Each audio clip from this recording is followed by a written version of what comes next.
Ok, pessoal, eu sou o Marcelino, este é o seu canal História Resolvida. Hoje você vai assistir uma teleaula sobre o sistema colonial e colonização da América. E vamos assistir hoje sobre a América Portuguesa, a última da nossa série sobre as Américas. E começando aí sobre a América Portuguesa, é importante nós vermos algumas questões aí, alguns fatores que levaram a esta colonização.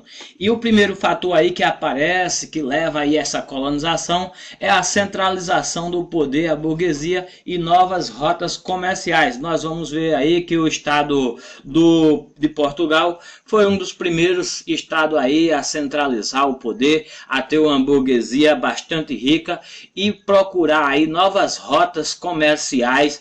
Assim, dentro desse contexto surge aí as colonização e Portugal interessado aí nas novas rotas de comércio, sobretudo no comércio da Índia, dá uma passadinha aí pelo Brasil, né, pela América. Foi justamente isso que aconteceu, né? Portugal veio aí, Pedro Álvares Cabral veio, deu uma passadinha no Brasil e foi embora então para as Índias. Mas, independente disso aí, vamos ver a nossa primeira questão, primeira e última e única questão, que diz o seguinte: os donatários recebiam lotes em caráteres hereditários, indivisíveis e inalienável, no todo ou em parte. Preste atenção a isso aí, no todo ou em parte. Vale dizer que o Estado concedia apenas a posse da terra, reservando para si a propriedade dela. As capitanias eram, preste atenção aí para essa questão, concedia apenas a posse, e a outra questão aí é reservando para si a propriedade dela. Então, a nossa letra A, eles querem saber aqui se você é capaz de acertar sobre a forma mais correta sobre as capitanias hereditárias. Como você sabe, né? Você sabe que tiveram esse sistema de governo aí de capitanias hereditárias. Nós respondemos essa questão, que é fundamental nós sabermos um pouquinho aí da chegada dos portugueses na América Portuguesa. Lógico, né? É de fundamental, importante a gente ver um pouco dessa chegada e você ter algumas informações até para você responder a questão. Senão você não vai responder essa questão, se é a qual descobrir qual é a verdadeira e qual é falsa. Nós primeiros vemos aí que quem chegou primeiro no Brasil foi aí o Pedro Álvares Cabral. Isso aí é fácil, isso aí você sabe, né? Que chegaram aí sobretudo na Bahia, em Porto Seguro. Você sabe sobre com relação aí à primeira missa que foi realizada, aí a primeira missa. Você vai saber que os índios, os portugueses, eles têm aí o impressionismo, o paraíso, né? Eles vão saber aí, eles vão ficarem admirados aí com os nativos, vão na carta de Pero Vaz de Caminha, ele vai identificar isso aqui como um paraíso, vai exortar aí a beleza do Brasil, a terra, os índios, sobretudo aí, porque eles andavam todo nu. Então Pero Vaz de Caminha é o cara que vai relatar este acontecimento. Eles ficam muito impressionados e lógico, eles logicamente que vieram aqui para o Brasil, sobretudo com um objetivo. E qual era esse objetivo? Adivinha? Esse objetivo era justamente encontrar ouro. E é sobre isso mais ou menos aí que vai estar a nossa questão aí, a letra A. Ela já leva um pouquinho aí para o sistema mercantilista. Então, na segunda parte da questão A, está dizendo aí que o comércio, primeiro está dizendo que o comércio era monopolizado pelos donatários, criando uma elite mercantil no Brasil. Ó, pessoal, o fato de dizer que o comércio era monopolizado pelos donatários já está errada a questão. Por quê? Porque nós vimos nas outras aulas passadas aí sobre colonização da América, sobretudo da América Espanhola e da América Norte, da América do Norte também, que é meio parecido. Então no Brasil não vai ser muito diferente. No Brasil os portugueses vão implantar aí uma colônia de exploração através de uma iniciativa privada, isso porque Portugal já nesse período aí, ele já vem colonizar o Brasil, porque no período que aconteceu de fato essa colônia, Portugal estava falido, ele precisa da iniciativa privada, o governo é aquele, o rei é aquele que governa, mas não manda, porque já está sobre aí um sistema da burguesia. De fato a burguesia é que está ali fazendo os acordos e que está de fato governando. Existia aí no Brasil, logicamente que eles trazem aí o sistema de plantation, né, o escravismo latifundiário e os latifúndios. E lógico, chegamos aí no X da nossa questão, diz que no Brasil instalou-se aí uma elite mercantil. Logicamente que não existia um mercantilismo, mas o mercantilismo nós temos que ver aí a partir de uma lógica da metrópole. Sim, com certeza, houve uma colonização do Brasil dentro de um sistema mercantilista, mas esse sistema mercantilista era sobretudo os portugueses que estavam aí no topo. E nós vamos ter aí um pacto colonial, que responde aí a nossa questão A. O pacto colonial, logicamente que esse pacto colonial era o comércio de exclusividade da colônia com a metrópole, né? Nós vamos ver aí uma exclusividade da colônia com a metrópole. A colônia vai produzir para complementar aquilo que falta na metrópole. Então não tinha muito aí esse livre comércio, né? Os donatários, eles não tinham aí, eles estavam chegando, eles estavam abrindo estrada nesse início aí, eles estavam organizando as coisas. Então, e depois não vai formar assim isso é depois, já muito mais na frente. Lembrando que o período de colonização da América Portuguesa foi 800 anos, portanto há muitas características que mudam muito de uma coisa para outra, né?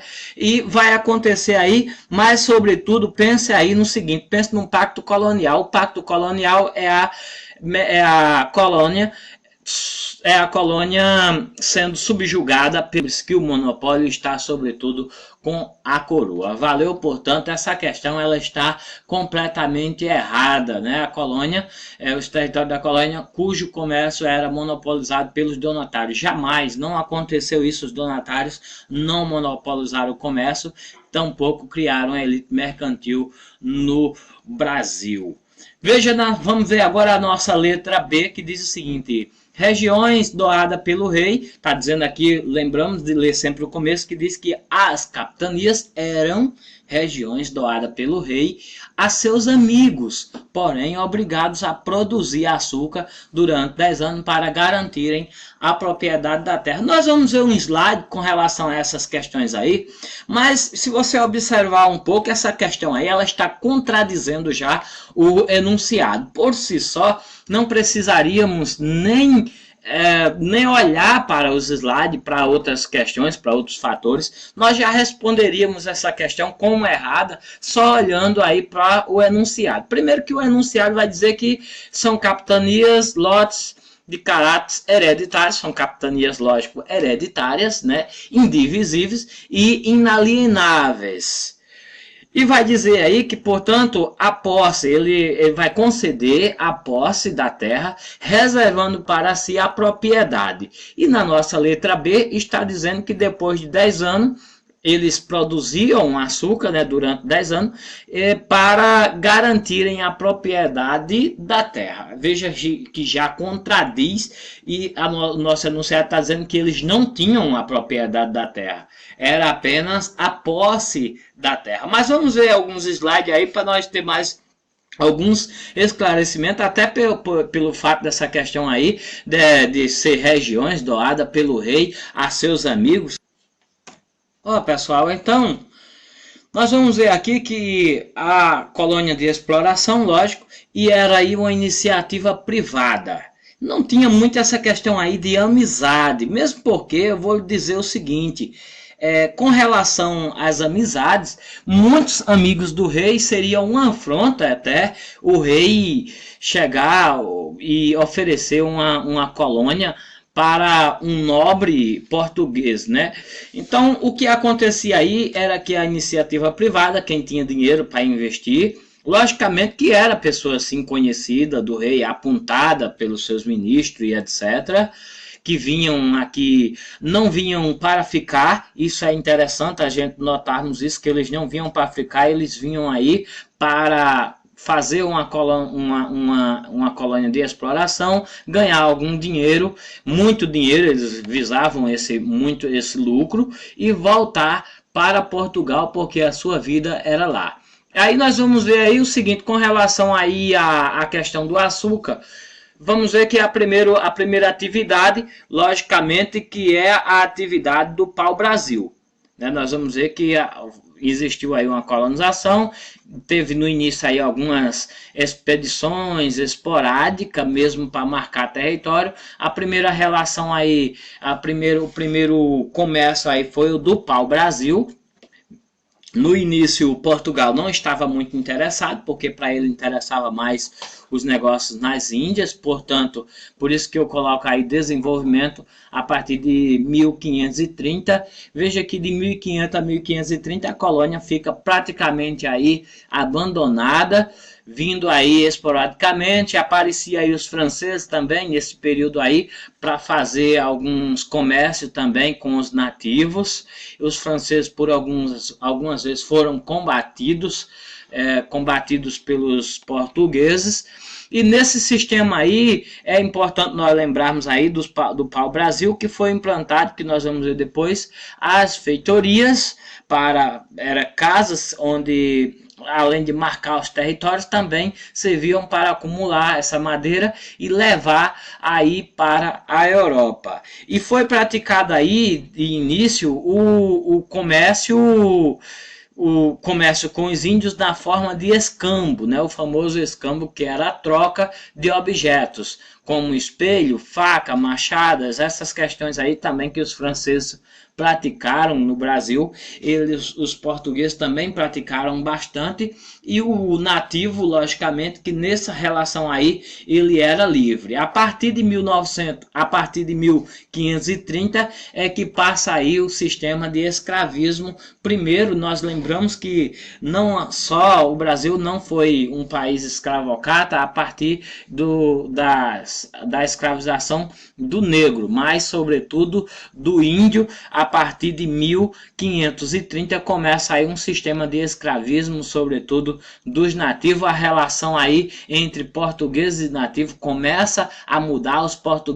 Os nativos começam a observar que eles não vieram bem amigáveis, né? Não eram bem amigáveis, perceberam aí as intenções. Portanto, a nossa questão ela está completamente errada, né? A nossa questão ela está errada pelo fato de dizer que a região doada, que as capitanias eram regiões doadas pelo rei a seus amigos. Porém, esses amigos, lógico, eram obrigados a produzir açúcar durante 10 anos para garantirem a propriedade da terra, o que é uma inverdade. Não é apenas 10 anos, já nós vamos ver no enunciado que vai desmentir essa questão e vai dizer que as capitanias já eram capitanias hereditárias não é por 10 anos. Outra questão também aqui, não foi os amigos do rei, e segundo, eles, mesmo que fosse hereditário, mas a propriedade não era deles, apenas a posse.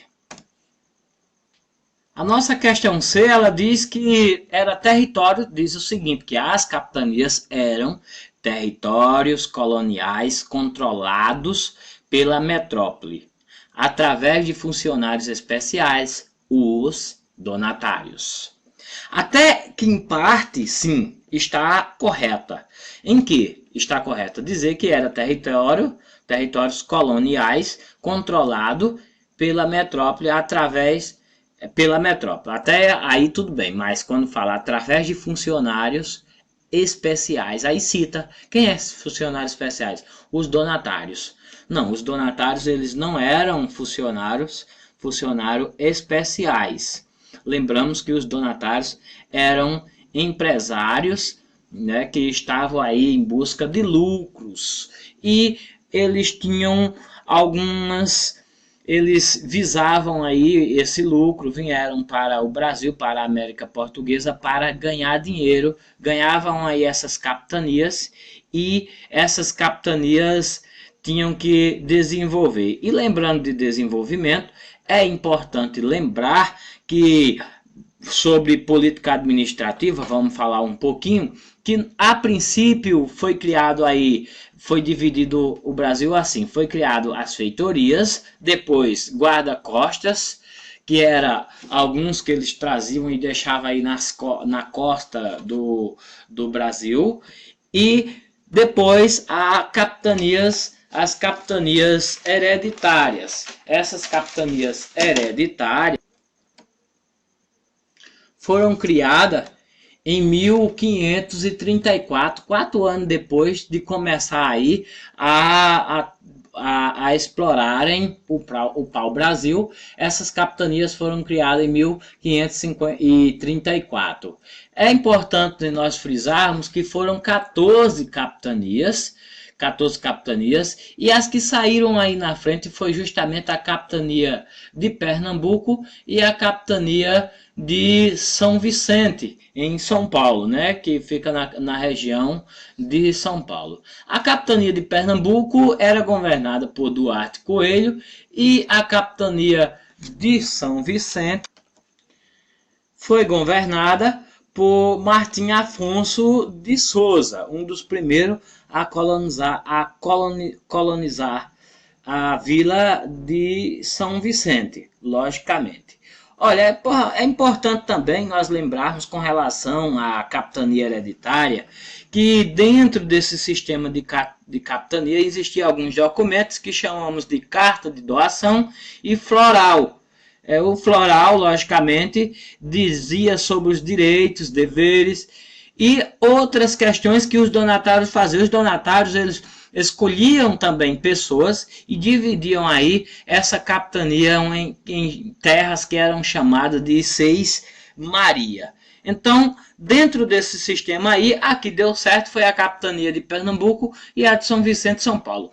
Depois, devido ao fracasso, e um desses fracassos aí foi justamente o Portugal não deu muito incentivo para que essas capitanias desenvolvessem, só lembrando que Portugal jogava o pessoal aqui e só exigia e não dava muitos incentivo. Aí Portugal viu que estava dando errado as coisas e partiu aí para os governos gerais. Só lembrando aí que capitanias, Portugal vai implantar esse modelo de capitanias porque ele já havia implantado nas ilhas, nas Antilhas e tinha, de certo modo, tinha dado certo, mas talvez com o Brasil não tenha dado tão certo, haja vista que o território do Brasil com relação às Antilhas era muito diferente, muito grande o território,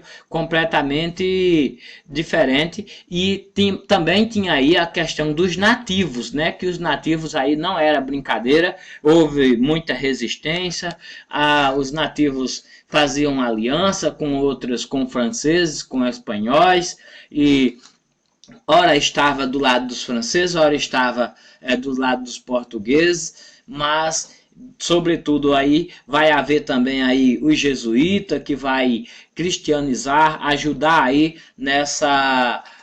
na colonização, de certa forma, ser contra aí a escravização dos índios, mas ser a favor aí da chamada Guerra Justa. Eles não eram bem a favor, mas eles não tinham muito o que reclamar, porque também estava numa colônia portuguesa e de certa forma eles eram até certo ponto um pouco submisso ao rei.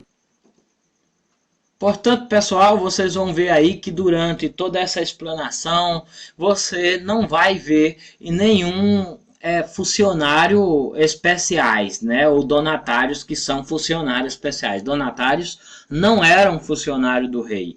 Ao contrário, donatários eram pessoas que eram escolhidas, logicamente, para vir aqui para a colônia fazer a colonização. Estava interessado em ganhar dinheiro e não ganhava nada da colônia. Sobre isso, os portugueses, de certa forma, até abandonaram aí os donatários e deixaram que eles se virassem aí. Portanto, vamos lá. Portanto, lógico que a nossa questão C ela está completamente errada. E vamos para a nossa questão D, que diz o seguinte: diz que as capitanias eram reflexo da incapacidade econômica da coroa em promover diretamente a colonização, transferindo esse ônus à iniciativa privada. Lógico que corretíssimo essa questão. Com certeza você já viu aí que as capitanias eram por pessoas de iniciativa privada, como aparece aí na sua tela, colônia de exploração, com iniciativa privada, isto porque Portugal não estava mais nesse período em 1530, não estava gozando mais de uma plenitude econômica, estava falindo, e aí ele parte para explorar com certeza aquilo que o Brasil pelo menos tem, que não era um grande lucro igual às especiarias das Índias, mas dava sim um lucro, né? E eles partem aí para a iniciativa privada, mandam o pessoal para cá e querem logicamente que vão se beneficiar aí dos impostos, né, que são colocados para explorar a terra, e sobretudo aí dentro do pacto colonial quem ia se beneficiar era o próprio Brasil. E depois, lógico que o Portugal vai se beneficiar do açúcar, mas com relação ao açúcar, Portugal ele fica atrasado, né? Porque ele vai passar o açúcar para a Holanda, que vai refinar, e é quem de fato vai ganhar mais dinheiro com o açúcar brasileiro, é justamente. Portanto, a nossa letra D ela está correta, ela é a questão correta, que é o reflexo da incapacidade econômica da coroa em promover, sim, com certeza, ele dividiu porque não tinha capacidade para promover essa colonização, então entrega, sim, à iniciativa privada e ao Deus dará, como diz o ditado. A nossa letra E, logicamente que está errada, né? Porque você já sabe qual é a certa, é a D, mas vamos dar uma pinceladazinha aí na nossa letra E, que diz o seguinte: os elementos que permitiram a consolidação da aliança entre o rei e a burguesia iniciada com a expansão marítima. Está dizendo aqui que as capitanias eram elementos que permitiram a consolidação da aliança entre o rei e a burguesia, iniciada com a expansão marítima. Lógico que existiu, de fato, sim, existiu aí uma aliança entre a burguesia e o rei. Isso foi fundamental, com certeza, para a colonização, mas, porém, as capitanias não eram esse elemento. Lembramos que um dos fatores que nós vimos, vamos aqui um pouquinho para os fatores, um dos fatores aqui que nós vimos no início da colonização que leva Portugal a colonizar é a centralização política, é a burguesia, lógico, uma burguesia rica e atrás de novas rotas comerciais. Então, de fato, já existia no começo aí da colonização, já existia sim uma aliança, entre a burguesia e o rei. Existia essa aliança e com certeza que inicia, devido a essa aliança aí, que vai sim iniciar aí a expansão marítima. Mas essa aliança é importante notar que a capitanias hereditária, as capitanias não eram esse elemento. Isso é importante dizer. Capitanias não eram esse elemento. As alianças e que levaram de fato a iniciar a expansão marítima já estavam colocadas antes das divisões da capitania hereditária. Valeu, pessoal. Até logo, a gente está trazendo outro assunto aí, depois você vai ver. Confira aí o nosso canal, assine o nosso canal, compartilhe o nosso canal também, dê aí sua sinalização se você gostou ou se não gostou. Isso é de fundamental importância para mim. Valeu!